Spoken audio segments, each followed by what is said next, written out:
দর্শক, অনেক দিন আগের কথা। এক দেশে এক সাধক ছিলেন যিনি জন্ম নিয়েছিলেন একবার, কিন্তু মৃত্যু হয়েছে দুবার।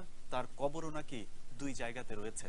দর্শক, দুই কবরের মালিকের এমন গল্প আপনার আমার কাছে অবিশ্বাস্য মনে হলেও সাধক বাবার অন্ধ ভক্তরা সেটা বিশ্বাস করছেন চোখ বুজেই। দর্শক, গেল 17ই চৈত্র চাঁদপুরের মতলবে হজরত শাহ সুলাইমান ওরফে ল্যাংটা বাবার মাজারকে মাদকের আখড়া বানিয়ে একটি চক্রের বাণিজ্য করবার যে চিত্র তুলে ধরেছিলাম, তাতে বিস্মিত হয়েছিল দেশ বিদেশের কোটি মানুষ। 21-এর চোখের এবারের পর্বে আপনাদেরকে নিয়ে যাব কুষ্টিয়ার ভেড়ামারার গোলাপনগরে, যেখানে রয়েছে সেই সুলাইমান বাবারই আরেক কবর, আরেক মাজার। দর্শক, পুরো অনুষ্ঠান জুড়ে আপনাদের সাথে আছি আমি ইলিয়াস হুসাইন।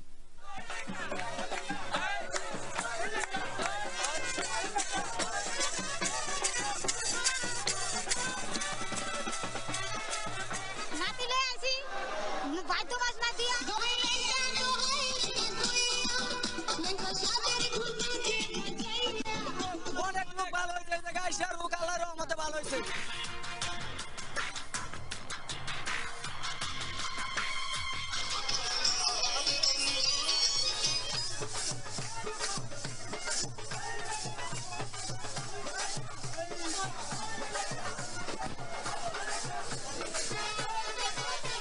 আপনারা এখন কতজন দায়িত্ব পালন করছেন? আমরা এখন বর্তমানে পালন করতেছি প্রায় 20 জনের উপরে।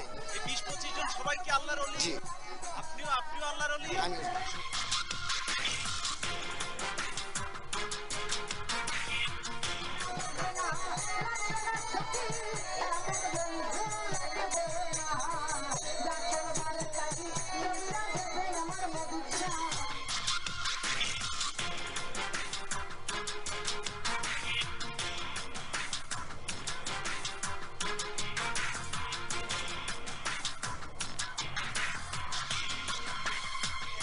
আমরা যদি আমার ঘরে বসে যদি আমি কিনা খাই, আবার না করবো, তাহলে এখানে তো আপনি খাইতে আসছি, এটা আমার অপরাধ।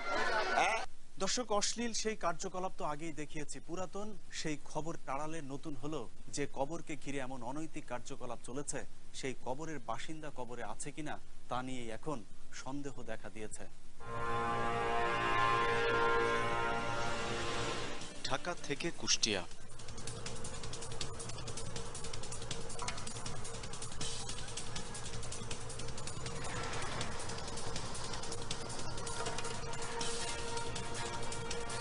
কুষ্টিয়া থেকে প্রায় 20 কিলোমিটার দূরে বাবার মাজার।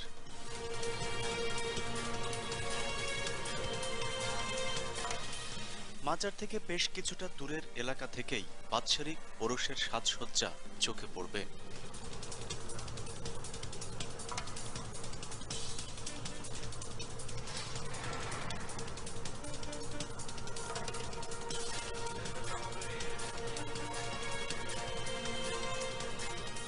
আর মাজারের মূল ফটকে ঢোকার মুখে তো পা ফেলারই জায়গা নেই।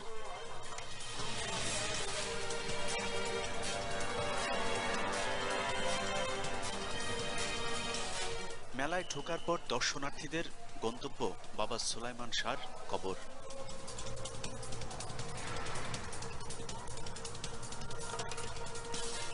কিন্তু বিস্ময়ের বিষয় হলো এটিও সেই হজরত সুলাইমান শাহর মাজার, অথচ গেল 17ই চৈত্রতেও চাঁদপুরের মতলবেও এই একই আল্লাহর অলির সুলাইমান শাহর আরেক মাজারের নামে অপকর্মের চিত্র তুলে ধরা হয়েছিল 21-এর চোখ অনুষ্ঠানেই। অবশ্য সেখানে বাবা সুলাইমানকে বলা হয় ল্যাংচা বাবা।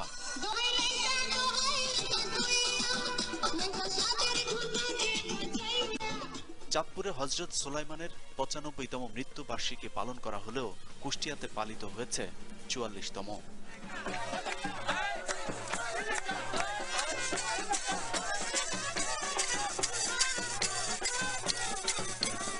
এমন গোলকধাঁধার মধ্যেই আমরা দেখা পাই চাঁদপুরের ল্যাংটার মাজারের এক খাদেমের। তার কাছে আমরা বিষয়টি জানতে চাইলে তিনি আধ্যাত্মিক ব্যাখ্যা দিতে থাকেন। একটা হলো খেল, একটা হলো ধ্যান। ধ্যান করছে সে, আরেকটা করছে কি আধ্যাত্মিক জগৎ দিয়ে সে প্রেম করছে। সে প্রেমের জন্য সে তার আস্তানা হয়েছে।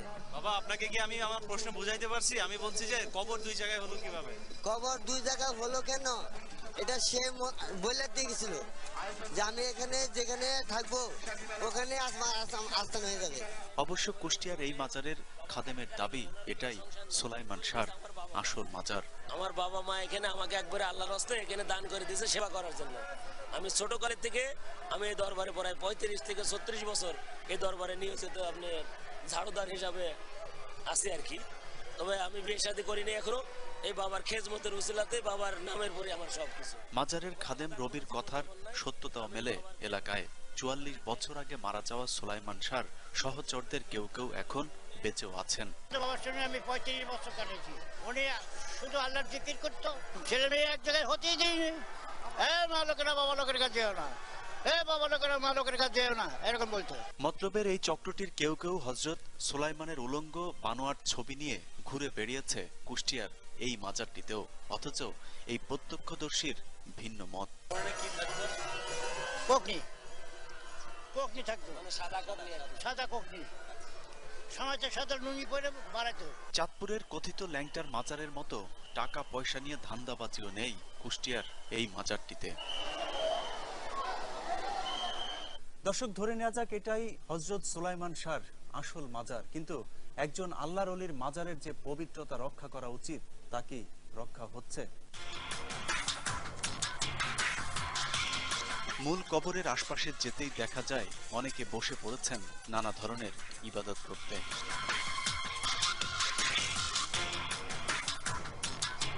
কবরে সেজদা করা হারাম, এটা ইসলামে সরাসরি নিষিদ্ধ করা হয়েছে।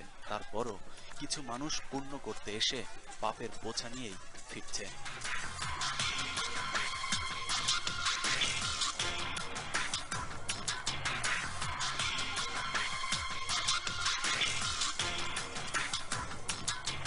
মাজার কমিটির পক্ষ থেকেও বিভিন্নভাবে মানুষকে সতর্ক করবার চেষ্টা করা হয়, তারপরও মানুষকে মানানো যাচ্ছে না।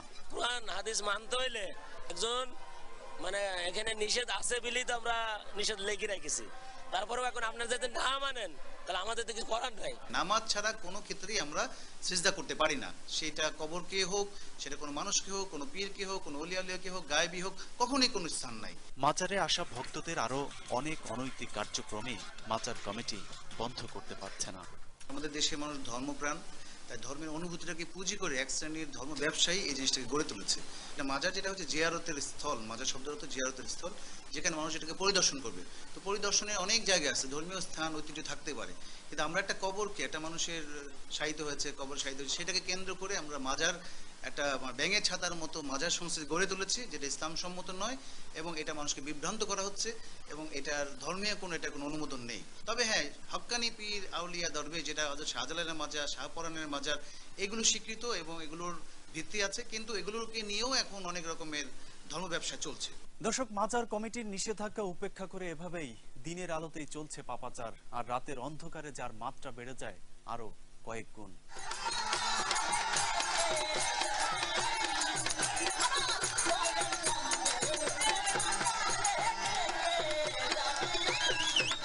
রাত হতেই অনৈতিক কাজের মেলা বসে মাজার জুড়ে। ঠিক চাঁদপুরের মতোই সেখানেও গান বাদ্যের আয়োজন করা হয়।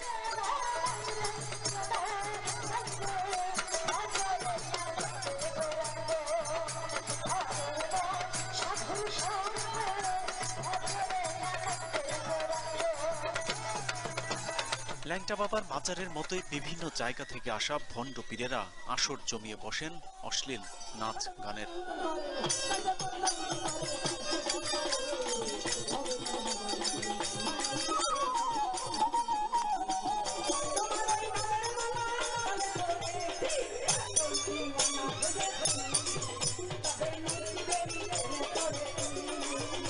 কোথাও আবার এসব গানের আসর পরিণত হয়েছিল আনন্দ ফুর্তির খোরাকে। এরই ফাঁকে মাজারের আশপাশে জায়গা করে নিয়েছেন হকাররাও।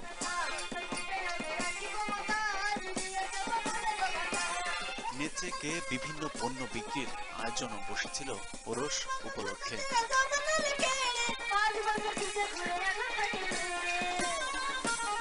মাজার ছাপিয়ে আশপাশের বিভিন্ন বাড়িতেও বসেছিল অভিনব এমন ইবাদত বন্দেগীর আসর।